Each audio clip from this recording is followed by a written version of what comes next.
Good morning, good afternoon, or good evening, whichever the case may be. This is Bruce Deery coming at you from Little Switzerland, North Carolina. You may be wondering why I have a blue blazer on, a white shirt, and a tie. Well, there's a method in my madness because there's a couple points I'd like to make. One of the great things about having a home-based business is that you don't have to get dressed up. For years, I wore a three-piece suit, white shirt, tie, spiffy, shiny shoes, and dressed to impress. Okay, when I moved to Florida in the mid-'80s, I decided that I was never ever going to wear another suit and tie again. Well, for the most part, I didn't. You know, it was shorts, it was blue jeans, it was casual. I broke my commitment a couple times when I went to my son's weddings and a few other times. But other than that, I decided this stuff was just too stiff. So I'm going to stand up, and you can see I got my favorite pants on, my blue jeans. But I'm going to shed the jacket. And this is a leftover Ivy League tie from my Boston financial planning days. I still got a few of those in my closet. So you're more likely to see me like this, okay? I may have a button-down shirt on. You know, I still have gotten the button-down shirt. I never wore the ones without the buttons, okay? So you may see me like this in a more casual shirt than white, but more often than not, excuse me a second here. More often than not, I don't have this white shirt on either.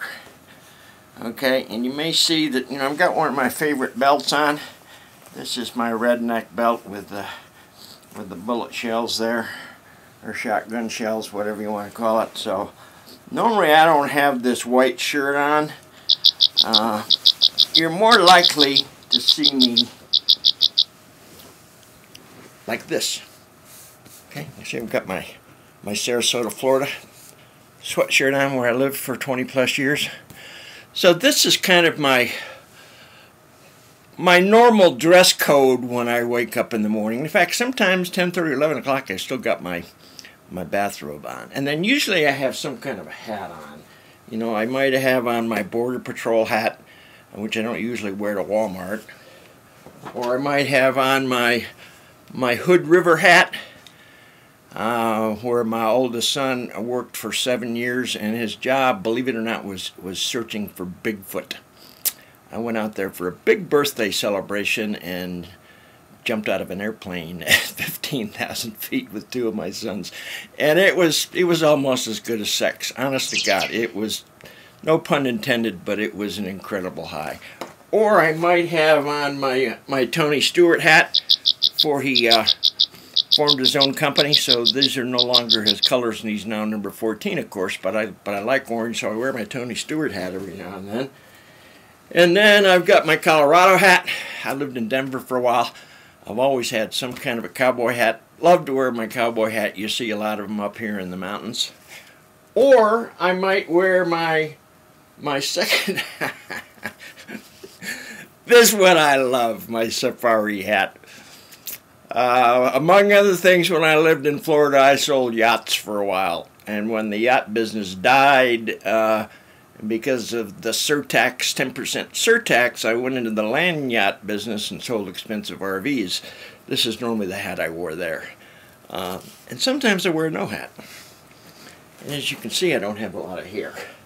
Anyhow, on a more serious tone, what I wanted to talk to you about this morning is, what's the difference, and there's a lot of confusion here, what's the difference between an MLM company, a network marketing company, an affiliate marketing company, an internet or online marketing company, and a top-tier company?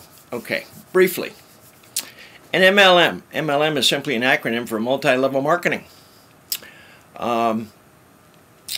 And as it implies, there are multiple levels of compensation. Okay? Usually there is a $200 to $500 so-called opportunity fee to get involved. Usually you have to make a commitment to the company to buy $50 to $100 of their product or service on what they call an auto ship basis. And you're also required to usually pay a a back room fee and a replicated website fee and for supplies, etc. Most of the emphasis is on recruiting as opposed to the products, and some people will disagree with this, but the majority of consumption of the products is by the representatives themselves as opposed to individuals buying the product that are not involved in the business. Okay, and to a large extent, though, the big carrot is residual income. For the most part, very few people achieve that residual income, and the attrition rate is extremely high. Okay, network marketing. What is network marketing? Network marketing is really, it's just a horse of a different color. It's really a different, softer term that doesn't raise the objection that typically comes up if you mention MLM, which is, oh, it's another one of those pyramid schemes.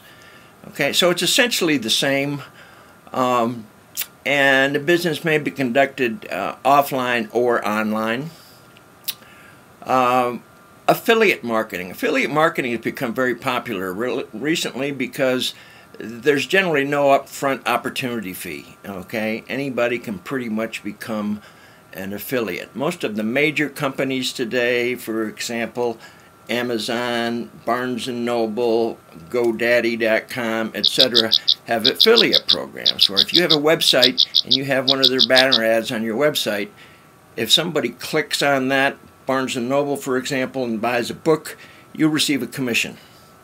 Okay? GoDaddy, they go online to buy a website, you'll receive a commission. Usually there is no real inducement to recruit other people, although occasionally if somebody signs up to be an affiliate on your link, you may receive a small referral fee.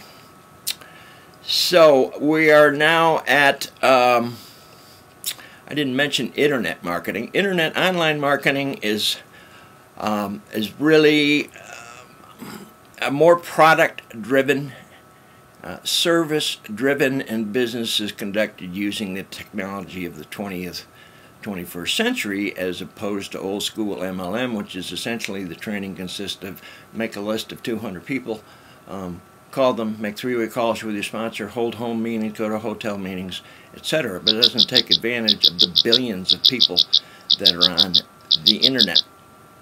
Okay, last but not least, what is a top-tier company? This concept is something that's relatively new and really appeals to more entrepreneurial professionals.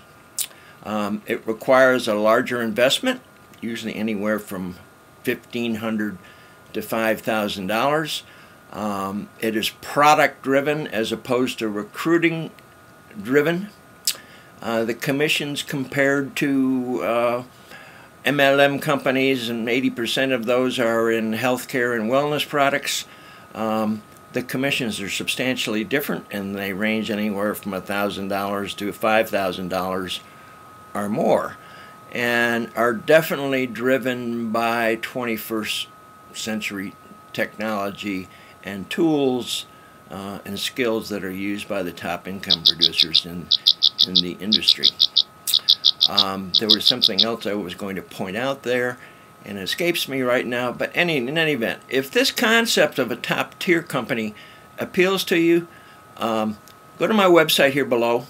Okay, click on the link, put in your information. You'll have immediate access to all the information that you would probably want to have in order to make an educated, informed decision. I also have my Skype number there. I also have my toll-free number there. So, thanks for listening. I hope that clarifies some questions you may have. And I wish you the best of luck. Have a great day. Bye for now.